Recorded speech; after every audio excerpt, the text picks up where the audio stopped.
Hello and welcome to episode 4 of Leadership Conversations with Krishna. And today I have with me my guest, Levi Reed, a man who wears multiple hats. He is the entrepreneur in residence at Startup 4 to 5. He's a professor at University of Washington in Seattle and is also a managing partner at Loyal VC. Levi, Oh yeah, welcome. venture partner at Loyal VC. But thank you, Krishna. Happy to be here. The way I like to start this, Levi, is, understand the person behind the journey. So Mhm. would you like to talk a little bit about your journey and, where you grew up? How did you get into entrepreneurship? Sure. Yeah. I kind of was primed for it from a young age, I guess. I grew up on a dairy farm. So my dad was a small business owner in that sense, running a dairy farm. My mom's been an entrepreneur all of her life as well, starting small businesses for about over 20 years now, actually. Now that I think about it, 25 years. She's had a very successful dog daycare and boarding business in upstate New York, where I'm originally from. So that was kind of my early exposure. What for me, what was normal was really the idea of starting a business, running your own business. Um, and so when I began my career, I bounced around through a few different positions as you do. I graduated into the middle of the 2008 financial crisis, so finding my way was a little challenging at first. But within a few years, I'd gone for a graduate degree in communications and started a small marketing practice in my hometown. And that got me working with startups as well as small businesses and helped me to begin to understand the distinction between those two, the two ideas of, a venture scale startup versus a more of a conventional small business.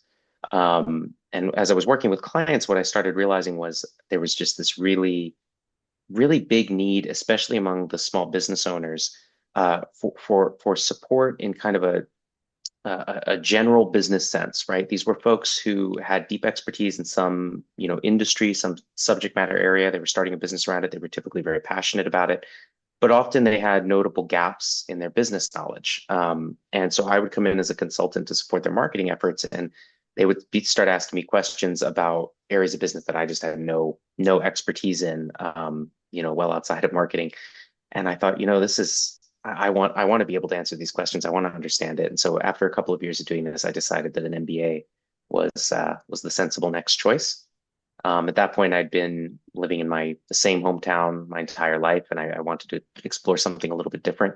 Um, and I also could see just the types of jobs and careers that I was exploring and considering for the future.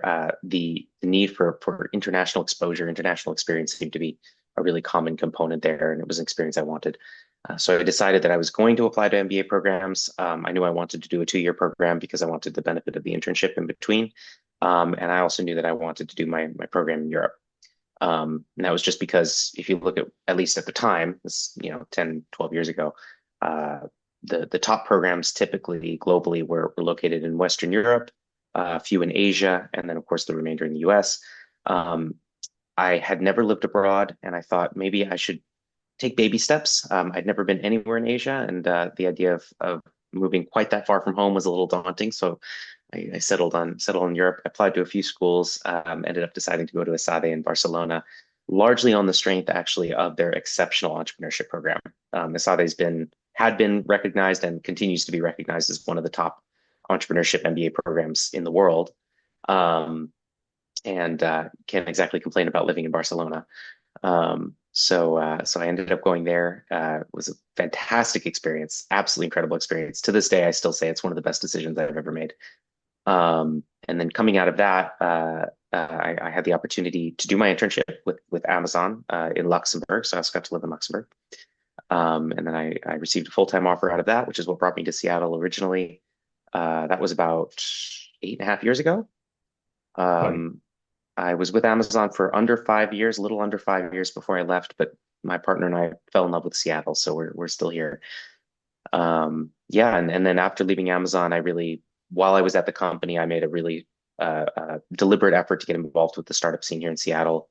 I started doing a little angel investing, got involved with the Founder Institute as a mentor, and then later as an accelerator director. And so when I left Amazon, I moved fully into the entrepreneurship and startup world through a few different roles. I was part of a couple of startups, led a couple of startups, ran an accelerator, well, a couple of accelerators. Made my first investment into a VC fund as an LP, which was Loyal VC, where I am now a venture partner. Um, and really just got embedded into that ecosystem and have not yet left. It's if you're going to work in startups in any capacity, in a startup as an investor in the ecosystem, which is more how I position myself now, Seattle is just an incredible place to be, frankly. And I'm really, really enjoying it. No, that's really great to hear, Levi. And you have so many varied experiences, right? And coming from a small business and then studying abroad, and also getting that big corporate exposure with Amazon, and then you've got your foot in the entrepreneurship world here in Seattle. And now that brings me to my next topic, right? From Hmm. your lens, how do you see the Seattle, Bellevue, Washington State ecosystem evolving, right? And I mean, Hmm. from a startup ecosystem perspective, how do you see the growth in the Yeah. last 5 years, and what's the projection looking like? Yeah, that's a really good question. I will caveat this that my sense is that the startup ecosystem in Western Washington versus whatever activities happening elsewhere in the state, especially in the eastern end of the state, there's some fairly substantial differences. I'm not really familiar with what's happening outside of the Seattle metropolitan region, so apologies if anything I say is not true of the rest of the state. But that said, for our region, I think we've seen a lot of growth in the past few years. Obviously, having the presence of so many very large multinational tech companies here, right? You've got Amazon and Microsoft headquartered here, and then Expedia is headquartered here. You've got a substantial presence by Facebook, Google, a number of different gaming companies. I mean, the list goes on and on and on. And that's just looking at more software focused tech. You've also got obviously aerospace and robotics, right? Boeing, Blue Origin, et cetera, et cetera. A lot of industry that we tend not to talk about when we're talking about the tech industry, but they're very much part of the tech industry. So huge range of things, and that's not even touching on the port, right? The Port of Seattle and all of the technology that goes into that. I mean, Port of Seattle is actually a major player in our startup ecosystem. And I think that's not mentioned as frequently as it ought to be. So lots of stuff going on, right? Um, I will say that in my sense over the past few years is there's been a growing realization at all layers of the startup community that we need to be really intentional about building our angel investor ecosystem in particular. Some folks are doing some amazing work here, right? You've got the Seattle Angel Conference run by John Seacrest. Well, really a lot of folks now. John Seacrest launched it, and that's actually how I got my start angel investing. They describe it as an accelerator for angel investors, which I think is a great way to put it. And as a byproduct, they're dropping $250,000 checks into early stage startups. So win-win situation for everybody. Um, so I think that's very, very important.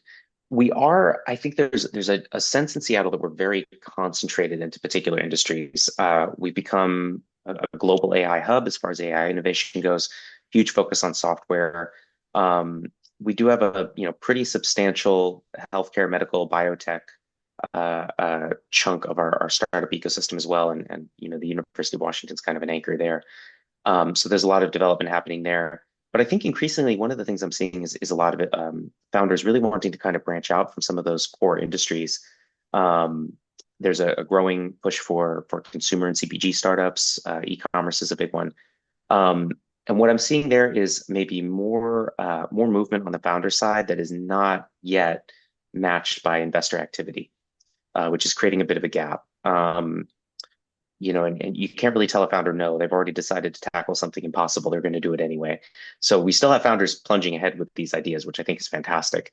But now I think we really it would be wonderful to see the investor ecosystem start to catch up. So that's a big focus right now, I would say. Where I've seen the trend growing, as these companies, these big tech companies grow, and as rolling layoffs have become unfortunately very fashionable in the last few years, that is creating a pretty fertile ground for startups because now you have a lot of really exceptional talent that's either taking advantage of opportunities to launch their own startups or they're open to doing some consulting or joining as an early executive at a startup, right? So there's a lot of talent floating around for that reason. But of course, the layoffs they also affect folks who would otherwise potentially be angel investors. So there is, from the startup lens, there is a pretty strong negative there as well. Um, I think it's creating a lot of chaos and uncertainty, frankly, in our environment. And that's not just true for startups, that's true for, the professional world here generally. Um, and so it has its pros and cons for startups, but what we are seeing is a lot of turbulence. The other trend that I would say is maybe a little bit more troubling from my point of view is coming out of the pandemic. We've seen, and this is not true of just Seattle, this is broadly true, but obviously affects us. We've seen a change in the pattern of funds coming into the VC ecosystem, right? So, a VC fund, of course, is assembled. The money is coming from limited partners, from LPs who are contributing to the fund. And what we're increasingly seeing in the past year or two is that those LPs, again, nationwide, maybe even globally, I'm only familiar with the US stats, they're increasingly putting the bulk of their money into the largest, most established VC funds. So those very big funds are getting bigger. And that's making it a lot harder for the emerging managers to get started. These emerging managers are numbers of them are increasing year over year, or attempting to. And they're often the folks that are adopting some really innovative, really specialized investment theses because they're smaller and they need to find opportunities to find value and get in on potentially very big deals. They're often moving further upstream in the startup life cycle, meaning that they're investing earlier, more alongside angel investors as opposed to alongside a lot of the big funds. That's a great thing for startups. But the problem is they're being starved of funds, right? These smaller VC firms, these emerging VC firms, because something like 70 or 80% over the past year of incoming LP dollars have gone to the top couple of dozen largest funds. Um, and so this has a knock-on effect for startups because it means that of the LP money flowing into the ecosystem, it's increasingly being concentrated with funds that are going to allocate more of it to much later stages, not with the funds that are going to allocate at earlier stages. Now you look at Seattle and you combine that with the fact that we already have kind of a lack of angel investor dollars, traditionally the earliest investors in a startup, compared to other startup ecosystems of our size. And that's kind of creating a bit of a double whammy. So the long story short is that for founders, while we have this very rich ecosystem and at a macro level, it looks fantastic, there is this gap right at the beginning, right at the launch of getting that first check-in that founders are often really struggling with. And so from my perspective, and granted I'm biased here because the early stage is mainly where I'm focused, but from my perspective, that gap is a big problem that we need to solve, and it's going to get to be a bigger problem if we don't solve it. Because if you're choking off that origination point for these startups, eventually that pipeline is going to start to dry up. And what we see and what we're already seeing, I would argue based on my conversations with founders, is that a lot of those founders who are encountering those challenges, getting that first check, they're not giving up. They're just going outside Seattle. They're building relationships elsewhere, in other major startup hubs, often with a lot of success. We've got some amazing founders here with great pedigrees. So they go to, Boston, New York, San Francisco, and they're landing angel checks, not without a problem. It's always challenging, but they're doing it. So the problem is, right, they come back to Seattle and they get to their seed round, their next raise. And they go, well, yeah, we've got some investors here in Seattle who now might be interested in putting in money because they're a little further along, but those founders now have relationships with the investor communities in these other cities. So they go, yeah, yeah, why bother, right? These are the people who believed in me from day one. I've got a relationship with them. They've been supporting me. I have this network I'm building. I'm just going to go back there. And if I get all the money I need from those investors and from their networks, why bother, right? Why bother sourcing from Seattle? And so we're developing these wonderful founders who are finding success and they're building relationships in other ecosystems. Um, which is not great because what we really want, we want to support our own. We want to support our homegrown startups. We want to support them through to the end, and then we want those founders when they have those exits to come back and reinvest in our startup ecosystems, right? And so this is something that's really top of mind for me right now, looking forward for the future of our ecosystem. I think it's really, really important. Yeah, no, these are some really amazing and deep insights, right? And it's so important to see, how the macroeconomic factors are kind of affecting this too, right? You talked about Yeah, layoffs and then the pandemic. And so I know you're associated with Startup 425 currently, which is yeah. majorly based in the east side cities of Washington State. And you are also formally associated with Founders Institute. Now, how do Mhm. these bodies help bridge that gap you were talking about, right? Bridging that Yeah, gap between the founder who has an idea and a passion, and that investor who's willing to support them. How is that yeah. gap being bridged by these Great two question. bodies? Well, what we're doing right now, I'll start with Startup 425 because I think that's a good place to begin the story. Pardon me. So Startup 425, as you said, it's a government initiative. So I always like to be very clear about this. Startup 425 is not a separate organization. It's an initiative put on through a partnership of 6 cities on the east side of Lake Washington. So the program is administrated primarily by the city of Bellevue, and the other 5 partners are Bothell, Renton, Redmond, Kirkland, and Issaquah. So kind of a strip all along the east side of Lake Washington.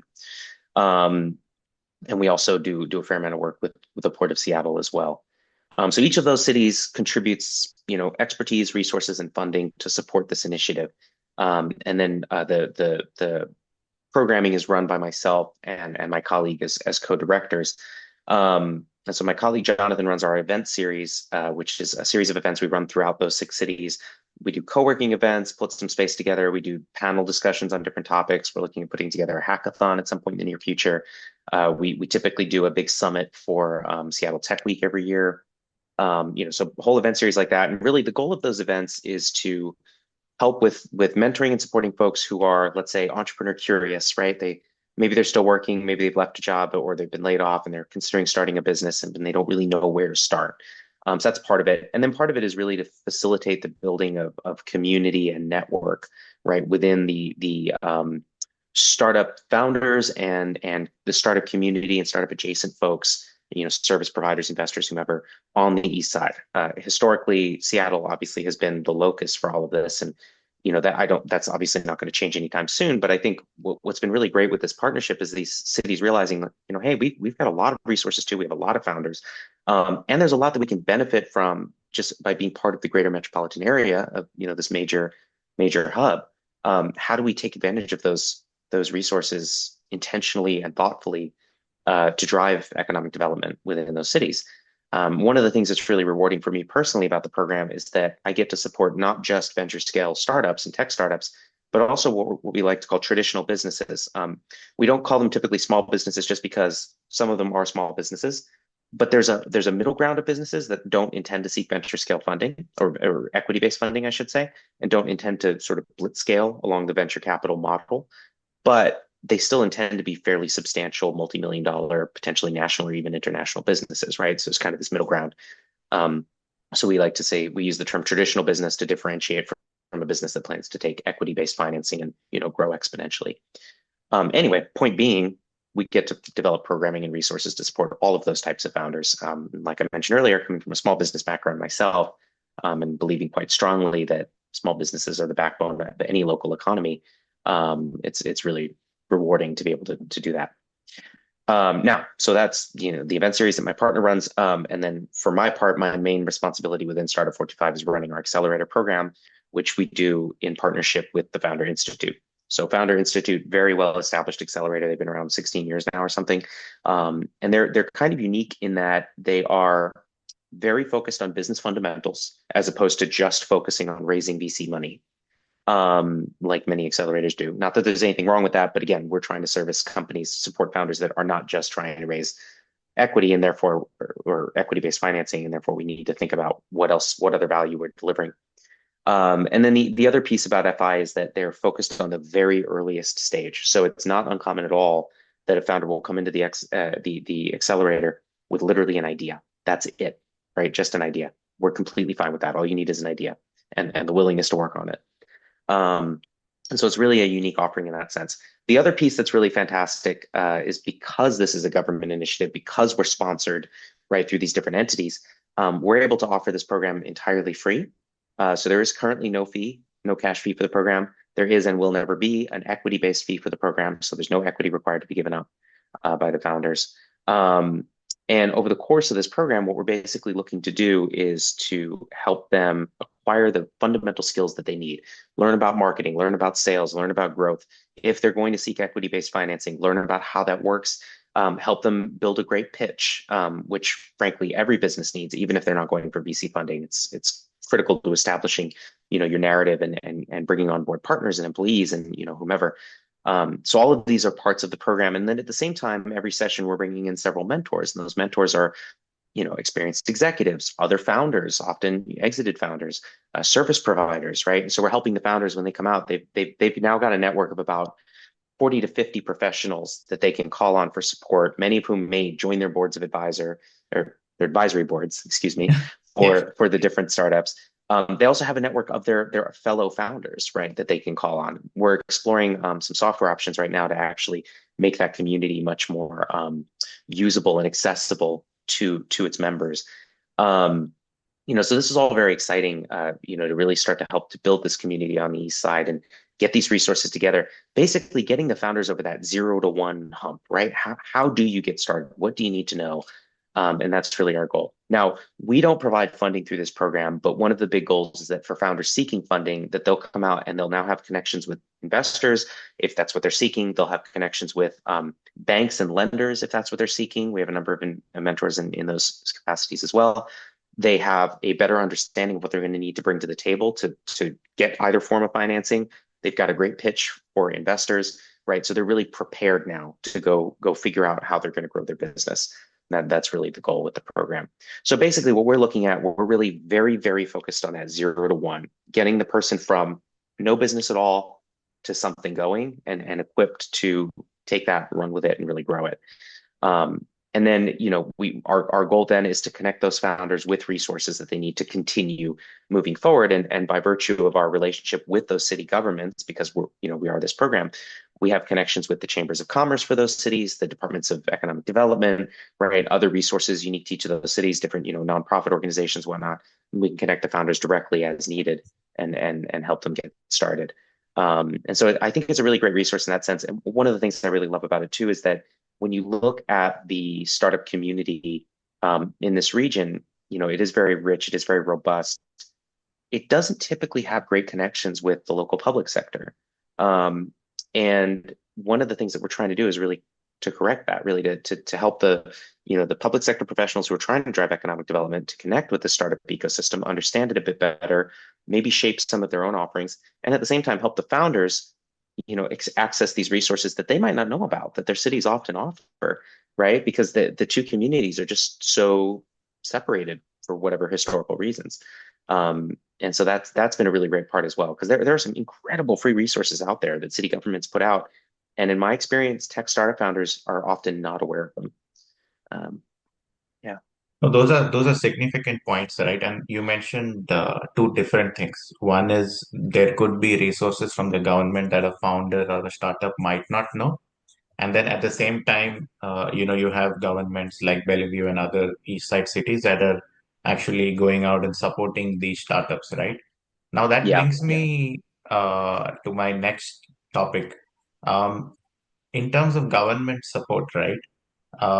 Have you seen a model that has worked in the past in, let's say, any other city? Has there been any other successful American city that has supported a startup ecosystem and that has gone and become big, right? Have we seen Mm. that in the Silicon Valley, for example? Well, in Silicon Valley, I have to confess my ignorance here because I'm not for Silicon Valley specifically, I'm not super familiar with the public sector relationship with the startup. I have to imagine there's plenty of programs, but I think in that case, my guess would be that the startup ecosystem in Silicon Valley has probably outstripped any I think the government's job there is likely to get out of the way more than anything else would be my hypothesis, right? Yeah. But certainly in other cities, when we were setting up some of the programming for Startup 425, obviously, especially the accelerator, this was a big point of research. And I couldn't tell you the names off the top of my head, but I know that, most major US cities, New York, Boston, Chicago, LA, right? They all have often multiple programs that they offer, to support startup development in their cities. And so there's a few things you see there. There's that's obviously quite common. Frequently, there are resources that are specifically focused on different verticals or different industries that the city feels that either they have a competitive advantage in. For example, lots of biotech and healthcare in Boston, or that the city feels that there's a gap and they intentionally want to support that development. Then, of course, you also have money, right? You might have grants, you may have lending programs. You might have some form of investment vehicle that can be a little challenging for cities being public sector, but sometimes you see different types of public-private partnerships that enable investment models. But the really big one that I've seen that I really like for a variety of reasons are models that essentially create a sort of a fast track opportunity for relevant startups to work with city government as service providers frequently. So if a company is developing a software product that or some other form of technology that a city department might be able to utilize, frequently those startups, especially at the very early stage when it's four people, two people building the product, they don't necessarily have the time, resources, or expertise to navigate the frankly very complex and quite lengthy, RFP process, the request for proposals process that most government entities use to contract services. And so one of the things that I think is really exciting is when you see these cities develop these sort of fast track models to make it much easier for those startups to pitch their services to the city and for the city to contract with those services. I really see this as a win-win situation. It enables the city to be at the cutting edge of technological innovation, take advantage of that for the benefit of the residents of city operations. And it enables the startup to very quickly get a first customer on board, right? A customer that they can use to test their product, refine their product. When they go for investment, they can say, "Hey, we've got the city of Bellevue, the city of Renton on as a customer, and here's what the director of the relevant department said about us, and how we're developing, and maybe they now have some revenue that they can show too." And so the advantage for that for a startup at an early stage is enormous. Even if they weren't getting paid for the service, being able to show that they have this customer on board, that it's a government customer is typically that's a pretty strong vote of confidence often, especially if they can get a quote or something, some social proof. When they go to investors, I mean, that can be the difference between raising a round of a few $100,000 and raising nothing frequently. So that's a really big advantage. And one thing that I would love to see in through the Startup 425 program or otherwise is some development of programs like that in our region. It's possible Seattle has some specialized ones that I'm not familiar with.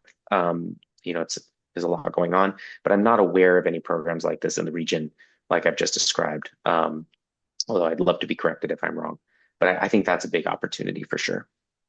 No, that's such a great example of, public and private partnership, coming together for the larger good of society, right? And I Yeah. know that you are somebody who's also very passionate about underrepresented founders and, Yes. supporting them, giving, funding to them. Yes. How is that evolving in the Seattle area, right? Oh, great question. Yeah. Well, this another reason why I'm very, very happy to be affiliated with the Startup 425 program. We have an explicit mandate to prioritize programming for underrepresented founder groups. I like to describe this as a non-exclusive mandate, meaning that we're not, we don't have quotas or anything. We're not rejecting anyone. It just means that when we're developing our programming, we're thinking about how to make it as accessible as possible to underrepresented groups. And that includes, underrepresented by socioeconomic status, by ethnicity, folks who are part of the LGBTQ community. Um, Female founders are very underrepresented in venture, so women as a whole are part of an underrepresented group, which is a little bit crazy when you think about it, but it's true. And this is one of the reasons, for the record, why I like to use the term underrepresented, because when we look at these groups as a whole, we're not talking about a minority of the population. We're talking about a very large majority of the population who are actually underrepresented in venture. And I think it's very important to be aware of that distinction.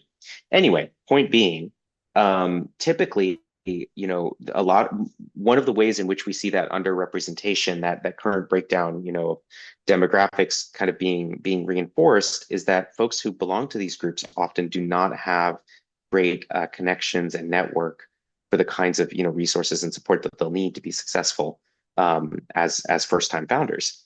And so that's something that we're very specifically trying to address, right? As I described with the accelerator, we're trying to bring new knowledge and expertise for free to make it readily available, but also help them build a network, a really useful network, a professional network as they build their business. And so we're very intentionally trying to kind of tackle those big gaps that we see.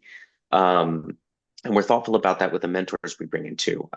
We find that folks who kind of have a shared perspective, have shared lived experience, can often be particularly impactful for an underrepresented founder, because they understand the the challenges that founder faces, and they can work with that founder in a way that's often a little bit more, or maybe not more, but I should say uniquely insightful, or compassionate. Um, and so having that blend of mentors as well, I think is really really useful. So this is something we're thinking a lot about. When you look at a startup ecosystem, right? When you have a really healthy startup ecosystem, what you have is kind of a flow of people who are able to readily access the resources they need. The infrastructure of innovation is how I like to describe it. So that's not just funding, but that's also, professional support and other types of resources that are needed. Um, Ideally, you have a healthy pipeline of people who are starting these companies, successfully growing them, exiting, and then they're turning around and they're taking, that wealth that they generate from exiting, and not just them, but their early executives, their co-founders, whatever, and they're reinvesting some portion of that into the startup ecosystem. Um, and frequently, what we see, for better or for worse, is that folks have a tendency to want to invest in other founders who resemble them in perspective, in thinking, in background, in certain demographic characteristics, whatever, right? And so the more that we can grow this pipeline of, diverse, underrepresented founders through and support them eventually, hopefully, to success and an exit, likely the more that we're going to see a diversity of allocation of capital, right, at that early stage in terms of investment. And we're going to have this more robust pipeline. And I really see that as a win-win situation for everyone, because when a founder is coming from a different perspective, a different background, they tend to have different ideas for what they want to do. And they tend to have different thinking around who has a problem that needs to be solved, and how to solve that problem and who should benefit. And frequently, they're thinking about problems unique to their own background that are often invisible to people who don't share that background. I mean, even to take just a simple, obvious example, if you look at like women's healthcare issues, it's typically female founders who are innovating in that space and doing some really incredible things, obviously, right? They've experienced these issues themselves. And when you look at the population of investors, it's overwhelmingly male, and those male investors frequently don't really understand why some of these different innovations are critically important, or how big the market is going to be, you know. And this is true not just for, male versus female dynamics, but across the board. So it's really what we say our work is doing here is allocating a lot of public resources to kind of prime the pump and hopefully create a positive, regenerative, virtuous cycle, or help to create, I should say, over the span of decades. And that's really, well, very grandiose when I put it like that. I promise I don't have delusions of grandeur, but that really is where we see this program fitting in the puzzle. Yeah, I mean, these are great points, right? And I'm also a big, advocate for diversity in thought, right? And you also made good points about building a network, helping, people build a network. And even if you see, where Startup 425 is based out of, right, the East Hmm. Side is a place where there is a lot of floating or immigrant population who may Yeah, have, amazing ideas, thoughts, but may not necessarily have, that ecosystem or that network to bring that idea to life. And I think that is where, programs like Startup 425 and formerly, your former company, Founders Institute, really help, right? yeah, yeah. No, I completely agree. Yeah. I saw a stat recently. I might be mangling this, but I believe it was something like 40% of the population of Bellevue is actually foreign born, Yeah. from outside the US. Yeah. It's why, I mean, just the range of languages, of backgrounds, of ethnicities, of just diversity here is, and by here I mean this whole region. It's fantastic. It's phenomenal. And that's, we have, this is not just a, progressive talking point. Like, there's so much data showing how much value that level of diversity brings to a company, to an ecosystem. And when I say value, I mean, you can interpret that in a number of ways: impact, growth rate, but you can look at dollar value, right? Yeah. Companies with more diverse leadership teams, more diverse founding teams, make more money. They're more likely to be successful. They recruit more easily. I think it's for 13 years now, 14 years now running. Companies with a high proportion of women on the founding team exit faster. Startups exit faster than startups with all male founding teams, which is still more common. All male founding teams, I mean, are more common, right? So across the board, we see the value of this kind of diversity, in these companies. It's not about just, a value or a principle. It's cold hard fact. So if you're an investor and you're looking to maximize the chances of a positive return and the speed of that return, I mean, the data is conclusive. You should be prioritizing investing in a diversity of founders across a variety of spectrum, right? Um, and what we're seeing when we look at actual investment patterns is not that, right? Like less than 10% of VC funding overall goes to all of those underrepresented groups collectively in a given year. That just does not match up with the data at all. And it's not that investors are out there for the most part, being malicious and saying, "Oh, I'm only going to invest in these ethnic groups or these genders or whatever."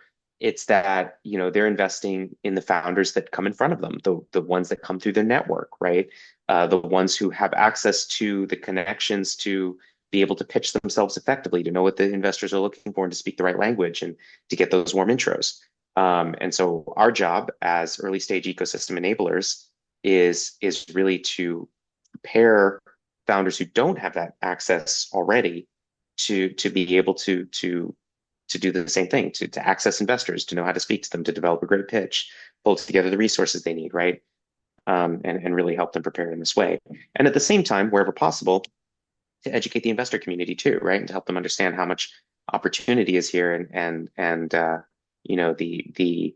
the data behind some of these investment decisions, right? And help make it a little bit easier for them to follow the data and to develop an investment practice that really does reflect what we know about the ways to generate the best returns. Yeah, no, these are great points, right? And another ecosystem, as I'm thinking, right? Another ecosystem that's so important is universities, right? And these are Yes. places where young people come together, have ideas, at times also make that idea to life. I was until recently a graduate student at Seattle U, and Seattle U also had certain programs Yeah. helping entrepreneurs. And I know Yeah. you are a professor at University of Washington. Are you seeing a lot of entrepreneurs or wannabe entrepreneurs in Oh in my the gosh. campus? Yes, yes. Entrepreneurship is huge right now. So I have to give a quick shout out. Seattle U, I had a colleague years ago who was doing an MBA there at the same time while working full time at Amazon. And they would tell me about the curriculum and the courses, and I was so impressed. My goodness, the MBA curriculum there was just fantastic with their teaching students, very future forward. Um, but yeah, so I'm a part-time instructor at the University of Washington, and I actually teach a course in the Masters of Entrepreneurship program, which is an enormous privilege and very enjoyable. Fantastic program, really fantastic program. So by virtue of that, of course, I see a lot of founders. There's about 30 to 40 students in a given cohort, and they're all founders. But even outside of that program, the number of students, undergrads and graduates. I do some guest lectures in other programs as well. So I'm not just I don't have just exposure to the business school. I guest lecture for a course in the informatics school, the information science school as well. Um, and I've taught a couple of an undergrad course as well. And just every class, there's so many students, many of them, even the undergrads, currently running startups on the side, often very successfully. Many of them planning to launch a startup, working on it. Many of them launching right out of their undergraduate program. Even in the Founder Institute Accelerator, over the past few years, we usually have some students, graduate and undergraduate, in the program. Often they were some of our top founders, actually.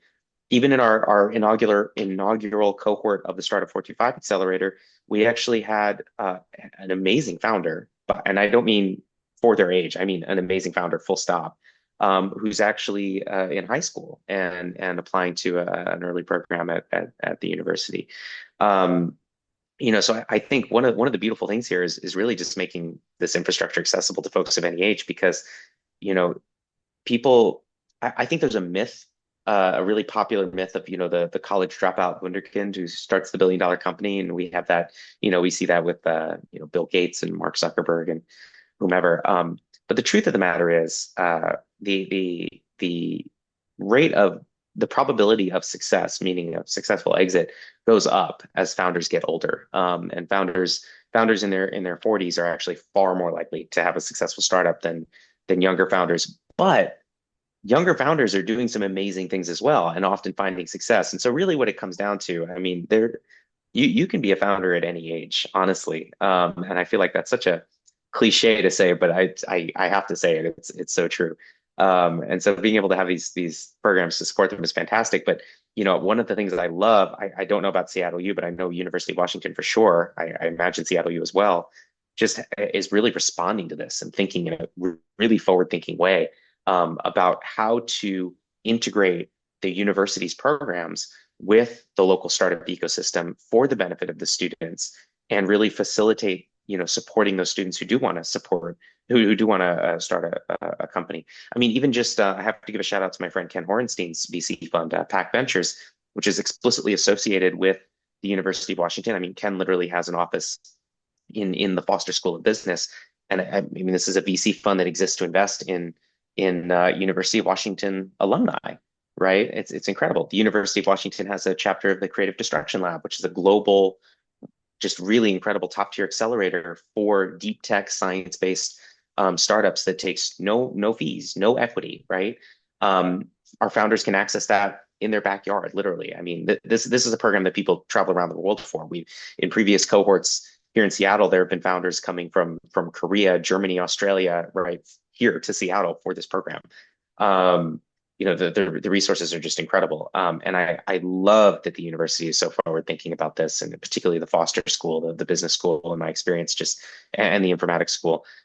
Just so many programs to support founders and to help them, interface with resources outside of the university and take advantage of resources within the university and connect with, other professionals and students and academics within the university outside of their program so that they can get access to the knowledge and talent and skill sets that they need. Yeah, it's really fantastic. So the University of Washington has made itself an absolutely essential pillar of our local startup ecosystem, which is something that I think people outside the city don't fully appreciate in my conversations. A lot of people tend to focus on the large companies, which is great. They're also a huge value add here, but the university is absolutely critical. It's behind the scenes and everything. No, that's great to hear, right? And also one of the great advantages of Seattle is that it's not too big in terms of size. So then, all these college or university based people who have ideas can easily also mingle with the industry, which is not too far, right? You're talking about downtown, Yes. Yeah, South Lake Union, yeah, and even on the it's a east great side is point. not too far, yeah. Yeah, it's a really good point. I will say that one thing I've heard this from a lot of founders and I've experienced myself, and maybe it's just a quirk of, the sort of the social environment in Seattle, but we do have an unfortunate tendency within our startup ecosystem to be a little bit, what's the word I want? Like a little cliquey. There's groups within our startup ecosystem, little networks, miniature communities, and they tend not to really connect outside, like to cross-pollinate. I don't think there's any malice there or anything. It's just the way organically the social structure within our community is developed.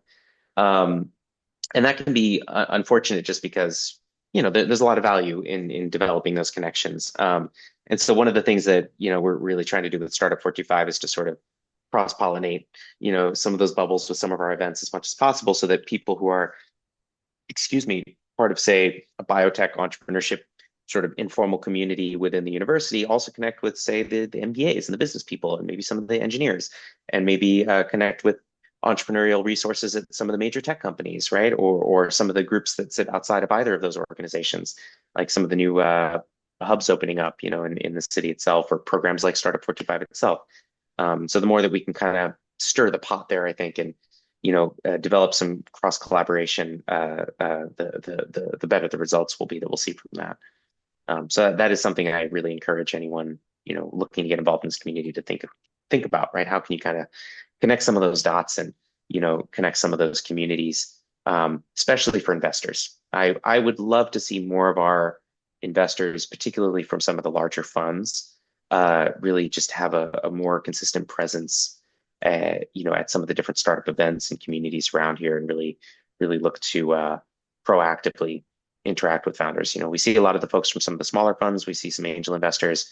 I do think that a lot of our larger funds really could be a little bit more proactive about that. I think it would be really beneficial to our ecosystem as a whole if they were. No, absolutely. These are, very valid points. And also, Seattle and Bellevue working together also helps a lot, right? And I saw, I'd say two events. One was in the summer, we had the Seattle Tech Week, and then, Startup Fortify in Bellevue also hosted a session.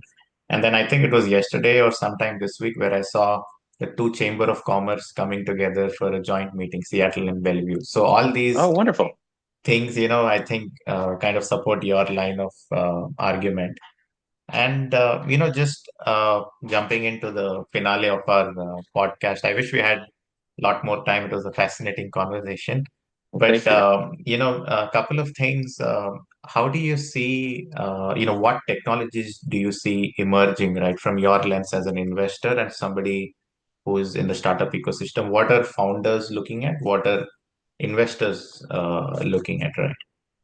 Yeah, that's a great question. The past few years, well, here in Seattle, I think we see, and just the nature of the organizations that I'm associated with, there's kind of two big areas that I see from a startup point of view. One is healthcare, and the other is software, and more specifically AI related software. A lot of B2B SaaS software. Um, so on the B2B side, I think what we're finally starting to see, and I have to say it's happening faster than I anticipated, and I'm glad about that, is we're starting to move out of the phase of, new software platforms adding some LLM AI functionality and going, we're an AI startup, right? And really making hay with that. And investors are starting to think a little bit more critically, I think, about what being an AI startup means and where it matters. So what we're starting to see now, in my view, is more thoughtful applications of emerging artificial intelligence technology to usually to business problems, tends to be B2B focused, and some really interesting companies, spinning up ideas related to that. I think that's going to continue to develop at a very, very rapid pace. What I do think that we're going to see, I actually think is going to be more interesting from a business model point of view than a technological point of view. I think that what we're going to increasingly see are businesses that are maybe they go for venture capital, but they're likely going to stop around Series A is my guess. I think we're going to see a lot more of these types of businesses not following the full spectrum of funding, raising as little money as possible, keeping a very lean team, and leveraging a lot of this new technology to really accelerate their ability to grow a software platform, and likely growing a business to a size that would be considered, a small exit in VC, a few tens or hundreds of millions, in the low hundreds of millions, but doing so really quickly with very little capex is my guess. And I suspect that over the next few years, what we're going to start to see is more and more emerging fund managers, newer, smaller VCs, adapting their investment process and maybe even their instruments, their investment vehicles, to take better advantage of these new types of companies.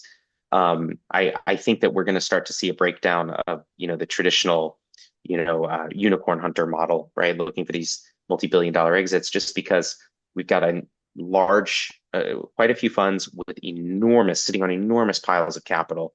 We're all going to be piling into those big companies, right? And there's only so many of these companies and only so much capital they can support. At some point, all that capital pouring in really decreases the possibility of a positive return for all the investors, even if that company has a massive exit.